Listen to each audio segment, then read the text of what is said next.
What it do, homies? It's your boy Dave, and I'm back today. All right, now we out here. We're about to do a reaction to D-Lo's performance in this round 2 quarterfinal final of the SBX KICKBACK battle. Now, I think what I'm going to do right here, because they release these so frequently, I think what we're going to do, because there's no way I'm going to be able to catch up, especially with the amount of diverse stuff that I react to. So what we're going to do is we're going to start from here, right? I'm going to go back and watch the ones before these, the ones that I didn't see. I'm going to go back and watch them off camera, but going forward, I'm going to see if I can keep up with it, because I am interested in this battle, because people been dropping absolute fire. So I said, this was released like 14 hours ago. So I figured, what better place to start than now with the almighty D-Lo. So going forward, as soon as they release one, I'm gonna try to put out some reactions as soon as they come out and try to keep up with this kickback battle. So let's go ahead and shut up and turn it up.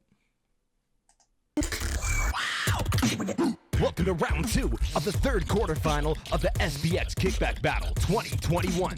Today, we have RYTHMIND versus D-Lo. Up next is D-Lo.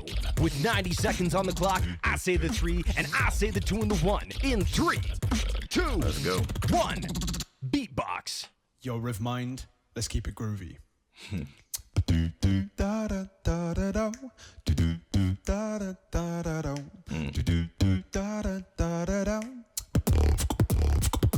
Wow!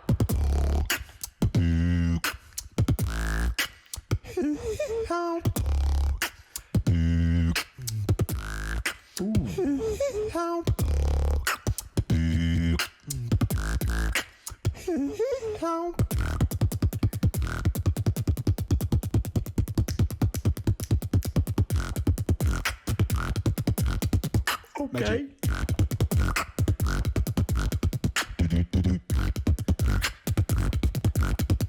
Magic.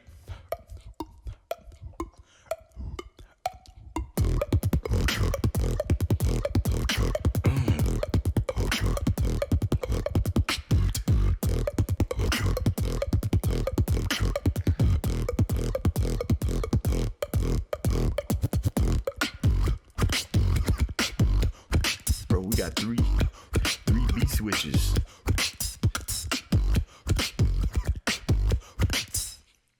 Elegant poise, add the beat and then I make some noise.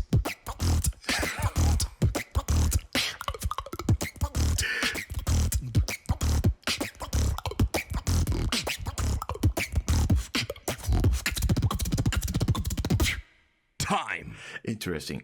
I didn't see that what's going to happen at the end. Okay, I didn't see that thing at the bottom where it had that plus where he looked like he said not he said, but it said it added time to it. So I'm guessing however much time that he takes at the end of it, right, that's how much time gets added to your opponent's clock. So that's interesting. A couple of things I wanted to point out here. Of course, here at the end, we kind of got that signature D-Lo noise, that kind of zipper sound that he makes, man. I remember my first reaction to a D-Lo song, and he would that I was like, yo, what is going on? This is crazy. But that signature sound, of course, I feel like he always finds a way to incorporate that type of stuff into his techniques. One thing I wanted to point out here was right here at the beginning, of course, when you in a battle and everything, especially as time progresses and new beatbox techniques are invented, and you got all these other young cats who pretty much come out of the woodworks, feels like they come out of the woodworks, just automatically know how to beatbox at these advanced levels. Sometimes you got to come through with something a little different. One thing that I saw D-Lo did was he kind of switched up the tempo a little bit. He switched up the tempo. He gave us 3 different beat variations, what I could understand, and he had some interesting transitions. The first one that he had, he was like, but then he delayed, and he didn't delay it. He just kind of, what do you want to call it? Yeah, kind of like stretched, kind of like that third downbeat, and then added in another sound. Let me see if we can replay it again. That was very interesting, because I feel like when you do something like that, it's very easy to kind of lose tempo, and I know we're talking about master beatboxers here, but let's see if I can see if he can do it again. So you guys see what I'm talking about.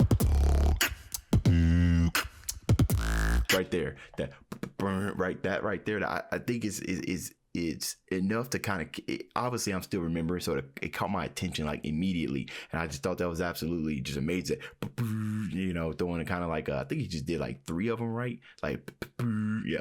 So during his second transition, when he kept kind of getting that same rhythm, let's see if we can find it.